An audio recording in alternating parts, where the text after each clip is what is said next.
analog sound output and all, if you please, for Instagram. Like software engineering brain kicked in. All right, here we go. Welcome to 94.3 Radio 1, One World, your station. Time to get one with indie. This is where we kind of feature local artists, homegrown talent, and also, collaborations. So fantastic to welcome Manasi Scott and Aneesh Gera. Welcome to the show. Thanks very much for having us. I love local talent, homegrown talent, indie. I love proper India we are. Yes, I mean, my goodness, guys, of course. You guys are the best. And this is what we do. We platform local artists because I think we have brilliant talent that has to be showcased to the rest of the world. What she said. All you. Yeah. I'm going to jump right in. Manasi, I've known you forever and a day. Yes. And Aneesh, great to have you. You've known me for a day. I've known you exactly. But it seems Forever like and a day. lifetime. Yeah. It seems like forever. When did you guys collide? This is, I love that. Collide, that's the name of a new song. We must do it together. That is a very good, yeah, we're taking that for sure. This has been such a journey because the first time that we met, thanks to another musician friend, was just before we went into lockdown 1. Yeah. And whatever we decided to do and we wanted to make, we just couldn't because he was, he'd come back. He's ex-Ministry of Sound. He's like this massive, he's #1 right now on the world charts with his new song, Jaipur. Like, this is the guy. And he's come back to India because he's been this very rooted Indian DJ, producer, musician. And I meet him and we go into lockdown. And we forget about each other. And then I was doing these concerts from home. I did these 180 concerts. Oh my God. I watched every other one because so did I. So cool. Yeah, very cool. And here was you in your living room from one corner of it. Analog sound output and all, if you please, for Instagram. Like software engineering brain kicked in. I mean, fantastic, Manasi. So I did about 180 shows in 145 days. At about the 150th or something, the IPRs kind of called me and said they want like tons and tons of money. And I go, Aneesh, can you send me some songs? And we started doing original music on the fly. Yeah. That's when the idea, I think, kind of finally popped in. Yeah, because the thing with Manasi is she's like a riff a second, which is a very rare talent to come by, right? Yeah. So I would send Manasi music and she'd be like, tune into the show today and just see what I'm kind of gonna do. Yeah. And I loved what she was doing. So I was screen recording it and I would send it back to her. Do you remember this? Yeah, right? I do. That's how the whole thing started going, you need to send me this hook.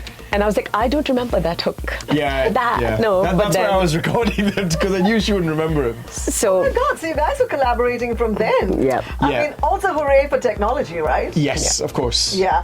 And Aneesh, you've worked the circuit for a while now. India, all over the world, Ministry of Sound. I think, are you in Dubai at the moment? Based out of Dubai? Yes, I'm in Dubai with Caesar's Palace. Excuse me, not with Caesar's Palace. He's the programming director for Caesar's Palace. One of the Well, brilliant then. I'd love to ask you, where is the genre headed? Because EDM has kind of reached, I think, certain saturation levels in certain parts, but where is that genre heading today? Great question. A couple of things. So one, yes, I haven't heard the word EDM in a while, and thank heavens for that. So happy to be done with that sound. Usually general trend is whatever is underground is the next big thing on the way up. Yeah. So when I was back in London in 2010, 9, 10, 11, deep house wasn't a thing. And now, as you can see, I think from about 2005 or 6, you had the crossovers, Robin Schulz and those sort of reworks. Yeah. So that was sort of the next sound. What's coming up right now is actually really interesting. Are you asking me from the dance side or from India? Let's start from the dance side, and we definitely have to talk about India as well. Okay. That's us. Yeah. Okay. The good thing with the dance side, actually, most of the lines are being blurred from what I'm seeing. So you're getting sort of a soulful house music record with the deep house twist to it, or a techno record that's got gospel at the back. A friend of mine called Will Clark just put out this record. Okay. So I think the new thing is, okay, let's see how much we can push the boundaries, which I think is quite cool. Yeah. And you're getting sort of obscure, offbeat kind of records coming out. Right. Okay. And the cool thing, in the West, it's always been about finding new music, new genres, new artists. That's catching on in Asia now, right? And when you have a couple of people leading this charge, where you're getting the Disclosures, the Rudimentals, the Bonobos coming to the forefront, right? I think that's very exciting for us. I love that you said rudimental because I had them on the show as well, and I know. Show off. No, I'm not. But drum and bass is kind of making a comeback at the moment. Yeah, absolutely. If you look at if you hear the UK scene as well. Oh yeah. So it's brilliant. But you know, when you look at the perspective of longevity, right? You've got DJ Calvin Harris, you've had David Guetta, you've got all these guys who sort of stood the test of time. Sure. You know, what does it take for one to be relevant and stay relevant and as well stay authentic? I think you've hit the nail on the head there. You've answered your own question. This is the nail on the head sitting next to me, Aneesh Gera. He's been relevant for what, 21 years? Unfortunately. Yeah, 40. Why is that unfortunate though? I'm feeling my age. I'm feeling my age. That's why. No, it's like I said. You answered your own question. It's authenticity. Authenticity. Thank you. Okay. That's a bit easier to say without a cup of tea. But, where's the tea? Hello. But honestly, I think that's the secret, right? If you're going to try and chase what's currently on the top and that's not what you're good at or not what you want to put your heart and your soul into, I personally believe that that's going to be a stretch for you. All right. That's just how I've always kind of been. I think as long as you kind of stay true to those roots and you believe in what you do, someone in the world's pushing a scene and you will find an audience. Fantastic.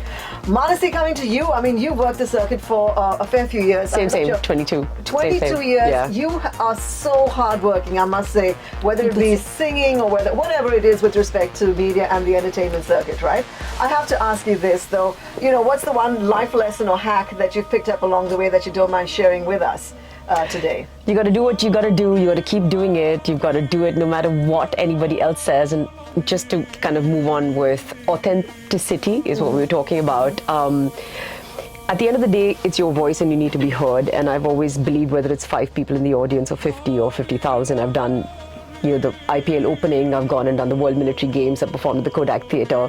What about Nick Jonas? Oh my God! Let's talk about that. Sorry, Anish, my turn. Yeah, Priyanka, Nick's wedding. I mean, that was a great thing to be the only artist invited because, of course, there's an international circuit that recognizes your authenticity, and it's very difficult in this country to survive without a traditional Indian film hit. Though I have done film songs which I've composed and done. I think what's helped me survive and grow younger is to just unlearn everything I've learned every day and to shut out the naysayers and the voices that get you down and just keep singing. Like I remember when I was doing Bloom, had Aneesh not had that experience with me in lockdown, we would never have had Bloom because it would have been a producer, singer. Because he knew what I could do, he just went, shh, first run, you will sing it when I play it. Do not sing now. So, you know, and people don't respond to you like that. So I think the thing that I would tell people, and especially English singing Indian artists, survival has just got to do with you just wanted to do it over and over again. The money will come, things will happen, just keep at it, keep at it. If I could interject just for a second. Sure. What people have to understand here is this is Manasi Scott, okay? This is an anomaly in the music scene in Asia. I can't think of another person with that longevity, originality when it comes to music. And look, I'll be very frank, all my success, all my music's been in the West. All of it, right? So when we wrote our first record, I naturally shopped it to my record labels back in the West. And Black Hole Recording specifically, which was founded by Tiesto. I mean, I've been with them for 12 years now. And they loved the record. And the owner went, who's Manasi Scott? Because naturally he's, a Dutch lad and he wasn't familiar with what's happening in India. So I linked him. And he went, I had no idea that this person sounded like, that this person was someone out of India who sounds straight out of the West. So here's the thing, that's the conversation we had off mic as well, and the fact that I think we've got enough talent here to just be who we are. We don't have to come from the east to the west. We're now spot on. We're not, singing and performing for a global audience. We're talking to tribes, of our kind around the world. So I don't think geographics matter anymore. I agree. Because it's all gone digital. I agree. Yeah. The problem is not so much the international audiences. The problem is, if I may say so, what is it, musicism or racism in the Indian music industry? This whole divide that we have between English singers and non-English singers and a Bollywood playback and a DJ and a producer. I think the Indian industry, the music industry needs to come a little closer together. And then, we're unstoppable. It's just that the divide in our own industry is so much. And both of us, literally, this song, I can't tell you the number of people who've heard it gone, what is this? But the reaction you get to English music, but we kept at it. We did a video. We got our interviews. We got our international placements. He's got a #1 hit right now with Jaipur, which is doggedly doing what we want to do. 94.3 Radio 1.